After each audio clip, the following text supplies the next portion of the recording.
Welcome to our YouTube channel super accountancy. आज का हमारा टॉपिक है importance of agriculture in the Indian economy. Bharat एक कृषि प्रधान देश है। कृषि प्रधान देश होने के नाते कृषि का भारत की अर्थव्यवस्था में विशेष योगदान है, जिन्हें हम निम्नलिखित पॉइंटों की सहायता से समझ सकते हैं। एग्रीकल्चर का भारत के जीडीपी में एक महत्वपूर्ण योगदान है।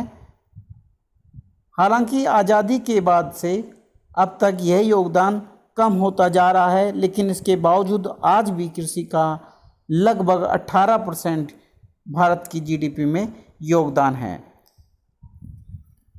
वेज गुड्स का अर्थ होता है जीवन के लिए आवश्यक खाद्य सामग्री, जैसे चावल, गेहूँ, दाल, बाजरा, तेल आदि।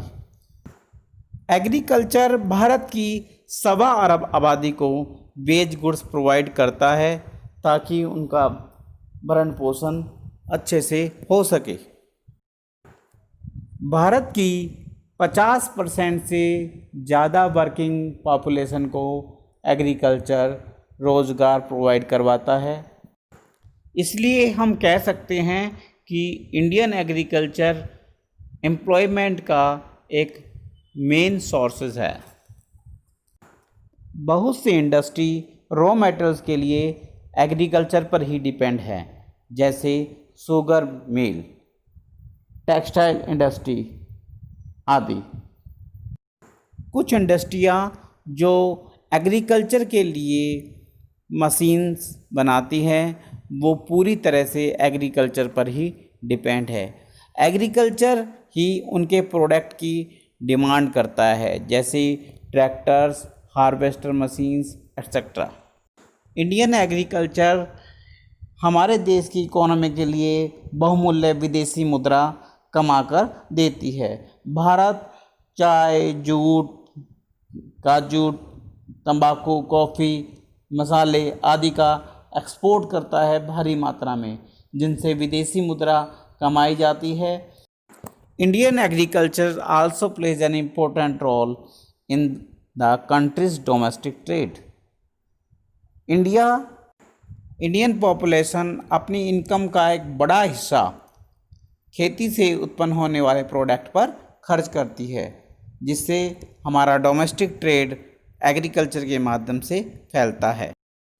Indian railways and roadways are the bulk carriers of farm product in India. Railway और रोडवेज के माध्यम से ही इंडियन एग्रीकल्चर का प्रोडक्ट जो है इंडिया के सभी हिस्सों में सप्लाई किया जाता है, जिससे ट्रांसपोर्ट इंडस्ट्री को प्रमोशन मिलता है, बढ़ावा मिलता है। हमारे देश की एक बड़ी पूंजी एग्रीकल्चर सेक्टर में लगी हुई है, जैसे ज़मीन में और इरिगेशन प्रोजेक्ट में लगी ज़मीन और कैपिटल।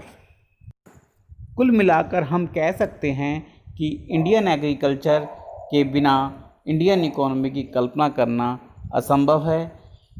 इंडियन इकोनॉमी के इंडस्ट्रियल सेक्टर और service sector mainly Indian agriculture पर डिपेंड करते हैं।